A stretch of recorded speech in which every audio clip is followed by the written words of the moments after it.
Bienvenidos a la lectura orante con las Sagradas Escrituras, martes santo.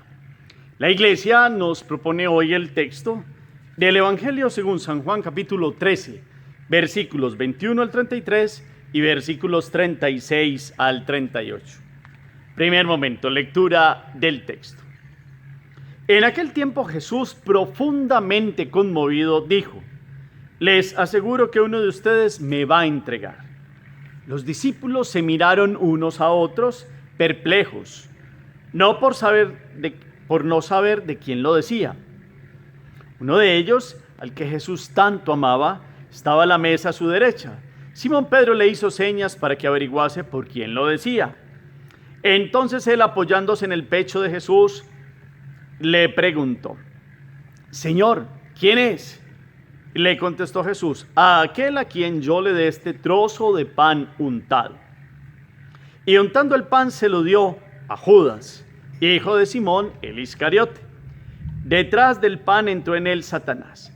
Entonces Jesús le dijo: lo que tienes que hacer, hazlo enseguida. Ninguno de los comensales entendió a qué se refería. Como Judas guardaba la bolsa, algunos suponían que Jesús le encargaba comprar lo necesario para la fiesta o dar algo a los pobres. Judas, después de tomar el pan, salió inmediatamente. Era de noche. Cuando salió, dijo Jesús: ahora es glorificado el Hijo del Hombre y Dios es glorificado en él. Si Dios es glorificado en él, también Dios lo glorificará en sí mismo. Pronto lo glorificará. Simón Pedro le dijo: Señor, ¿a dónde vas? Jesús le respondió: a donde yo voy no me pueden acompañar ahora, me acompañarán más tarde. Pedro replicó: Señor, ¿por qué no puedo acompañarte ahora? Daré mi vida por ti. Jesús le contestó: ¿con qué darás tu vida por mí? Te aseguro que no cantará el gallo antes que me hayas negado 3 veces. Palabra del Señor. Gloria a ti, Señor Jesús. Pidamos la presencia del Espíritu Santo, que en este día, martes santo, que avanzamos en esta semana de Pascua, Semana Mayor, nos dé la fuerza para comprender su palabra. Digamos juntos: ven, Espíritu Santo, llena los corazones de tus fieles, enciende en ellos el fuego de tu amor. Envía tu Espíritu y todo será creado y renovarás la faz de la tierra. Ven, Espíritu Santo, ilumínanos, santifícanos, llénanos con tu presencia, tu gracia, que podamos hoy comprender la palabra, vivirla y preparar el corazón a estas fiestas de la liberación del hombre, a estas fiestas de la redención, que podamos comprender cada detalle de tu palabra. Amén. ¿Qué dice el texto? Ese es el primer movimiento hoy, en este día, martes santo, de Juan, capítulo 13, versículos 21 al 33 y versículos 36 al 38. Literalmente, ¿qué dice el texto? ¿Cuál es la situación? ¿En dónde están con Jesús? ¿Qué están haciendo? ¿Qué dice Jesús y cómo lo dice? Es importante ver este comienzo. Como esto que dice Jesús genera unas reacciones, ¿quién le dice a otro que le pregunte a Jesús? Jesús, ¿cómo le responde a esta persona? Y después, ¿qué es esa situación intermedia que se da ahí con la salida de uno de aquellos que estaban con el grupo de los 12? ¿Qué termina diciendo después Jesús? Una expresión teológica muy profunda. ¿Cuál es? Y después Pedro le pregunta ¿cuál es la pregunta, mejor dicho, que le hace a Jesús? ¿Cómo le responde el Señor? Y ¿qué le termina diciendo con una constatación fuerte el Señor Jesús a Pedro? ¿Cuál es el trasfondo de esta palabra de hoy? ¿Cuáles son los personajes que intervienen? ¿Cómo reacciona Jesús? ¿Cuáles son las palabras profundas que dice? ¿Cuál es el contexto en general? Después de varias lecturas lo recomponemos con la mente y lo bajamos al corazón. Ese es el primer momento. Segundo momento, meditación. En este martes santo vemos a Jesús en el contexto de la última cena, de la institución de la Eucaristía, que profundizaremos el jueves con el mandamiento del amor también y con el dar el sacerdocio también como un regalo al pueblo de Dios en esta institución de la Eucaristía. Pero hoy nos centramos con las actitudes que se dan, sobre todo en lo que va a ser la traición de Judas y la negación de Pedro.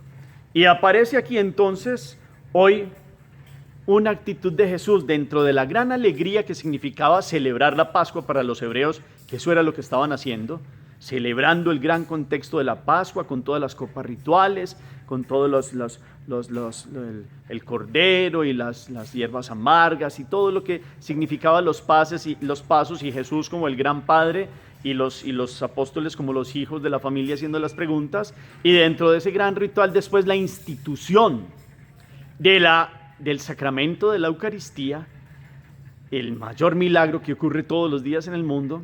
Esa es la situación. Pero hoy puntualmente la palabra nos lleva a un anuncio. Y dentro de la gran alegría de la celebración de la Pascua, y más aún dentro de la gran institución de la Eucaristía, está una expresión de Jesús con el corazón profundamente conmovido. Esa es la expresión con la cual empieza el Evangelio de hoy. Y esta expresión que conmueve las entrañas de Jesús es nada más ni nada menos que la traición. Y no dice el nombre, dice: uno de ustedes me va a entregar. Eso es lo que meditamos hoy en el corazón de Jesús en la última cena. Uno de ustedes me va a entregar. Entonces imaginémonos el contexto amplio. Jesús da un anuncio que como que los pone a todos como, bueno, ¿y quién será? Seguro unos dudarán unos de otros. Seguramente Pedro y el mismo Judas Tadeo venían siempre viendo en Judas de Keriot, Judas el Iscariote, distinto a Judas Tadeo, actitudes que los podrían llevar a sospechar. Y entonces, como cuando dan un anuncio de estos, como unos mirándose a otros, ¿quién será? ¿Quién será? Y imaginémonos uno mirando a quién duda de uno, quién duda del otro, etcétera. Judas y Pedro, vuelvo y repito, mirando hacia Judas Iscariote. Y entonces a Pedro, que sabe cómo es la cosa, sabe quién es el discípulo amado, que como escribe este evangelio y está digamos, como testigo, narrador de todas estas historias, él se hace aparte, y por eso dice que uno de ellos, al que Jesús tanto amaba, él no se nombra, se deja así como por fuera, porque aquí el personaje principal del evangelio es Jesús. Pues ese recibe de Pedro la misión de averiguar quién es. Pedro es inteligente y Pedro sabe cómo averiguar este gran secreto. Y entonces el Señor le dice al oído a Juan, sin que nadie se entere, de aquel que le entregue ese trozo de pan untado, pues ese es el traidor. Juan lo sabe, pero no alcanza a decirle a Pedro, porque después, dice aquí una expresión muy fuerte, detrás del pan entró en él Satanás. Y es como una expresión para decir, de ahí se formó ya la decisión total, que ya venía trabajándose.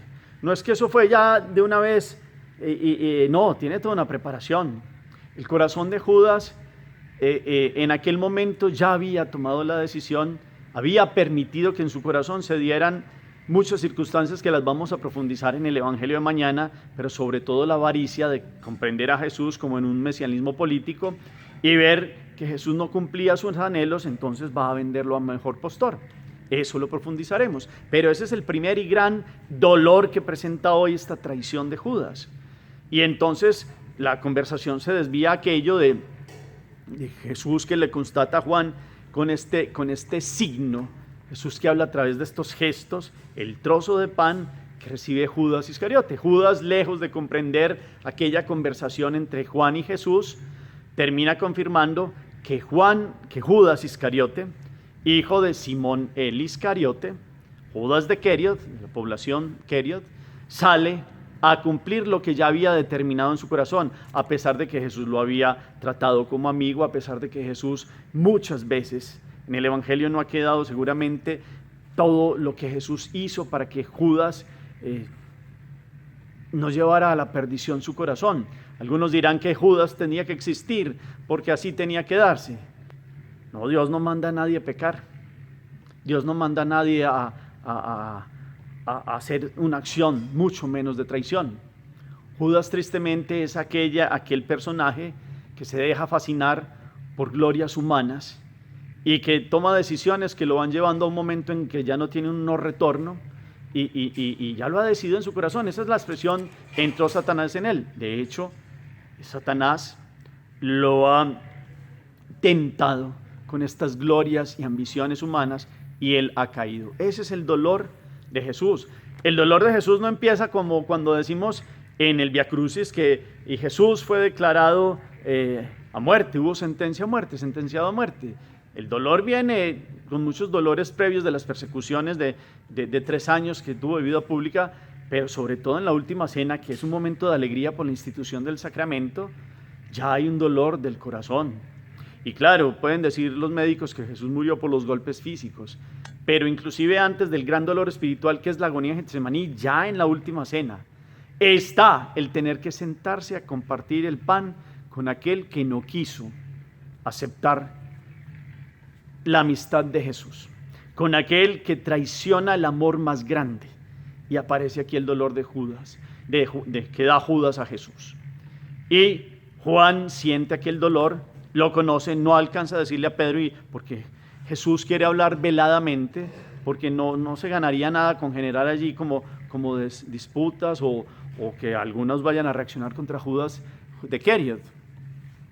Jesús sabe que la situación de Judas inclusive va a terminar siendo triste para él. Pero aquí la situación entonces es tan velada esa forma de tratar de Jesús para que nadie sepa en ese momento que es el traidor, que cuando todos dudan unos de otros, y inclusive Pedro había alcanzado a dudar de Judas de Keriot, de Judas Iscariote, después lo ve salir porque Jesús le dice que lo que tienes que hacer, hazlo enseguida. Y aclara Juan: ninguno de los comensales entendió a qué se refería. Como Judas guardaba la bolsa, algunos suponían que Jesús le encargaba comprar lo necesario para la fiesta o dar algo a los pobres. Judas, después de tomar del pan, salió inmediatamente, era de noche.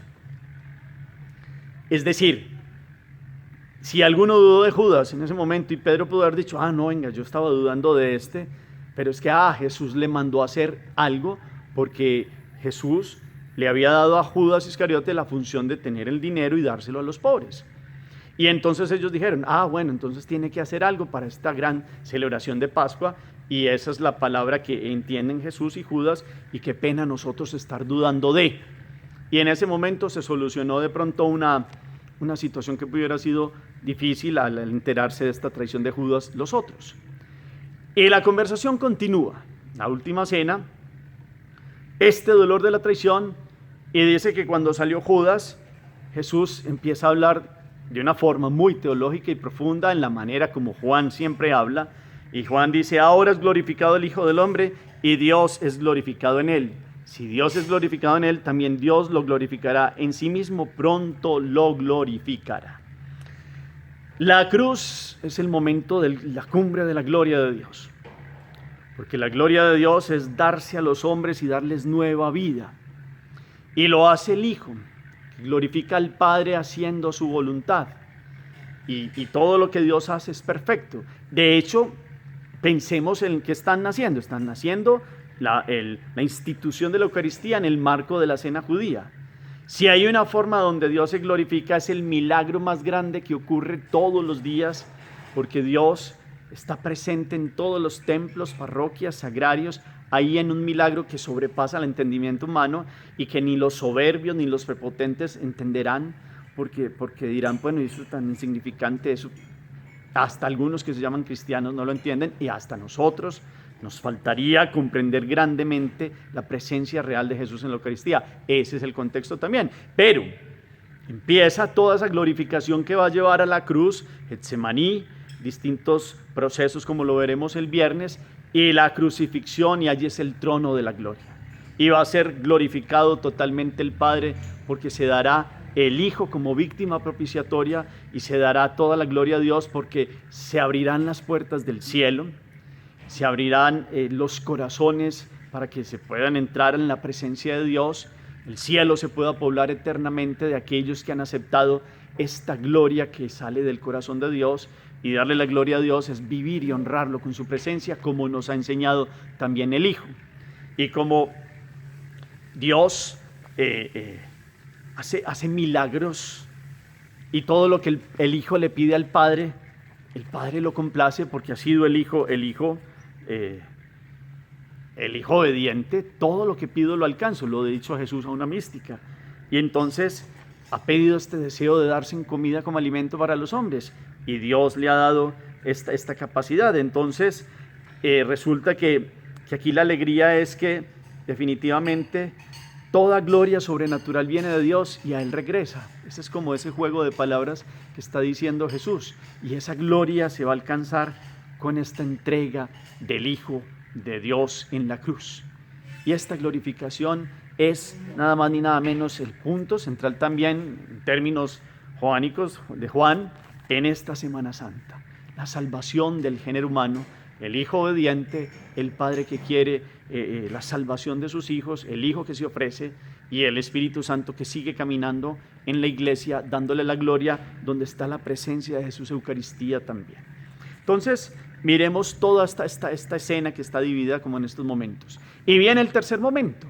Jesús, a la manera como le había dicho a los judíos que Él se tiene que ir y ellos no saben para dónde van, pues como Él está diciendo, está hablando como en términos de despedida. Simón Pedro le dice: Señor, ¿a dónde vas? Y en una forma como muy, muy bonita, es casi Pedro diciéndole: yo lo he dejado todo por ti, mira que lo poquito que tengo lo he dejado. ¿Cómo me vas a dejar aquí al pobre Pedro? ¿Cómo te vas a ir sin mí? Estaba diciéndole Pedro, vas a la muerte, entonces yo también voy a ir contigo. Es casi como diciéndole: es que yo voy a dar la vida por ti. Y entonces Jesús le dice: bueno, morirás por mí. Pues ahora no. En verdad te aseguro que antes de que haya cantado el gallo me hubieras negado 3 veces.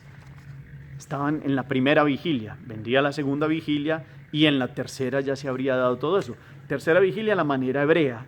Los romanos la dividen como en 4 vigilias. Es decir, en la última parte de la noche ya para entrarse al amanecer, cuando el canto del gallo, que es un movimiento normal, natural de estos animales, dará un sonido, pero este sonido del kikiriki es como una forma de hablar de Jesús que habla con estas formas gráficas y entendibles para constatar que el Pedro, tan lleno de sí mismo y tan confiado en sus propias fuerzas, va a dudar y va a caer en la negación. Entonces está el dolor que empieza a aparecer de este ofrecimiento de la víctima que se ofrece ya en el contexto de la última cena, de la traición, de la negación, y todo esto está en el piso teológico de la glorificación del Padre a través de la obra del Hijo que se ofrece. Y entonces ustedes y yo miremos hoy estas figuras de Judas y la figura de Pedro, uno que por avaricia empieza a odiar y se aleja de la gracia, y otro que amando a Jesús pone sus confianzas en sí y tiene que vivir un aprendizaje doloroso y llorará amargamente, como nos lo dirá después el Evangelio. Y entonces aparece aquí este canto del gallo. La pregunta de esta meditación va en orden a: miremos nuestro corazón. Uno puede juzgar a Judas y juzgar a Pedro. Los dos son distintos. Judas termina matándose, no confiando, volviendo a los pies de la cruz y pidiendo perdón, y Pedro, llorando amargamente, después es perdonado y repuesto, digámoslo así, puesto otra vez para que apaciente a sus hermanos, como lo vemos también al final del Evangelio de Juan. Y hay 2 corazones, 2 reacciones. Era la hora de las tinieblas, ya estaba empezando. Esa ya llegó la hora. En otro momento no había llegado la hora. Ya estamos en esa hora de la glorificación. Entonces, ustedes y yo tenemos actitudes en nuestro corazón de traición, de traición también, de negación también. Podemos mirar corazones y sin caer en juicios de otros, cómo está nuestro corazón en esta Semana Santa. Ese es el centro de esta gloria que el Hijo le da al Padre, abriendo el cielo para todos los hijos de Dios, de todas las generaciones. Ustedes y yo, ¿cómo estamos aceptando a Jesús en el corazón? ¿Cómo reconocemos el milagro más grande de la Eucaristía? Porque ya lo vamos empezando a pregustar, porque es el contexto de base en el cual se dan estas narraciones de Juan, de hoy y de mañana también, y la del jueves. ¿Cómo valoramos la presencia real en ese milagro tan grande de Jesús estando presente en cada sagrario, que quiere estar presente en el sagrario más grande que es nuestro corazón, porque nos ha hecho templos para que vivamos unidos a Él. Pero también cómo aceptamos este llamado en el amor de vigilar para que no vivamos nosotros en una traición de Jesús a Jesús, porque el pecado termina siendo eso, y no terminemos creyendo como Pedro que nosotros somos los que tenemos las fuerzas y le podemos decir a Jesús, eso jamás pasará. Y cuando vamos a mirar, estamos hundidos muchas veces y hemos puesto las fuerzas y la confianza solo en nosotros. Ese es el orden de esta meditación hoy. Los invito a que miremos nuestra vida, a que vayamos sopesando qué actitudes y nos vamos como mirando en esta radiografía que nos da la palabra, que se hayan podido dar en nuestro corazón o que se pueden dar todavía si no ponemos atención. Es con la fuerza de Dios lo que quiere mostrarle Jesús aquí a Pedro. Con que me vas a seguir. Pero yo te digo que antes de que el gallo cante, me habrás negado 3 veces. Es decir, antes de esta última vigilia, ya constantemente Pedro ha afirmado y ha afirmado triplemente que no lo conoce. Y ya Judas tristemente había decidido en su corazón entregarlo al mejor postor. Los dolores de la pasión de Jesús empiezan a mostrarse. ¿Ustedes y yo le causamos dolor al corazón de Dios? Esa es la pregunta. ¿Cómo vamos a convertir nuestro corazón? Los apóstoles, después de fallarle a Jesús, después de que Jesús lo restituyó, después con la alegría de la resurrección y con la fuerza del Espíritu, emprendieron un nuevo camino. ¿Cómo va a ser nuestro caminar de aquí en adelante después de esta Semana Santa? Porque no es una Semana Santa más, es la que tenemos, puede ser la última. ¿Cómo estamos poniendo el corazón? Hagamos oración. Bendito sea, Señor, por tu presencia, amor y fuerza y gracia. Hoy escuchamos esta lectura que nos muestra que estabas conmovido en el corazón en el contexto de la última cena por la traición de Judas y por la negación de Pedro. Has hablado de la glorificación. Enséñanos a glorificar al Padre como tú lo has hecho, es decir, a vivir en los preceptos de los hijos agradecidos, que agradecen el milagro más grande de tu presencia humana para redimirnos, de tu presencia eucarística para alimentarnos, de tu gracia y tu salvación, Espíritu Santo, que nos das fuerza, iluminas nuestro sendero. Que esta semana nos abra los ojos para que salgamos de cualquier traición y de cualquier negación. Que nuestros pecados no se conviertan en un rechazo a Dios, que no causemos más dolores al Dios del amor, porque el amor no es amado, como lo decía San Francisco. Que nosotros podamos hoy, Señor Jesús, vivir en el amor, no ofenderte, que como Juan, que estaba recostado en ti, tenía una conversación como aquel que ama y es fiel a su Señor, que como Juan nosotros podamos ser fiel a ti, Señor Jesús, que no te generemos dolores de traiciones, ni de engaños, ni de mucho menos de fallarte y de venderte como Judas. Que nuestro corazón, lejos de aquello, pueda vivir en unidad contigo, dándote la gloria y el honor. Amén. Cuarto momento, la acción. ¿Cómo seguimos viviendo la Semana Santa? ¿Cómo va a ser este triduo pascual? ¿Cómo voy a vivir las celebraciones? Si he fallado en traición, ¿cómo lo he hecho? ¿Y cómo me voy a poner a los pies de Jesús en esta Semana Santa para recibir misericordia de Él? Si lo he negado, ¿cómo lo he negado? ¿Y cómo aprender de Pedro, que fue restituido y fue levantado? ¿Cómo voy a hacer aquello? ¿Cómo está mi oración? ¿Cómo está mi caridad? ¿Cómo está de cada uno de ustedes las obras? Preparar el corazón en la confesión, que es la gracia de esta misericordia de Dios que se recibe para poder celebrar dignamente estas fiestas pascuales. Señor los bendiga, los llene de su paz y de su gracia, en el nombre del Padre, y del Hijo, y del Espíritu Santo. Amén. Recuerden que hasta el miércoles hay plazo para inscribir las familias. En cualquiera de los videos ponen en el título Eucaristía, ponen el dedo y hacen clic, y abajo dice inscribe a tu familia, y hay un renglón azul, un link azul que dice se hace clic y aparecen un formato donde se llena países, datos de apellidos, varios formatos, y se dice enviar. esa sea la manera para que podamos poner sus familias desde el jueves por la noche y todo el tríodo pascual en oración también, aquí unidos como ejército orante. Gracias por todos los comentarios al final en el chat. El Señor los bendiga, los llene de su paz y de su gracia, en el nombre del Padre, y del Hijo, y del Espíritu Santo. Amén. Feliz día para todos.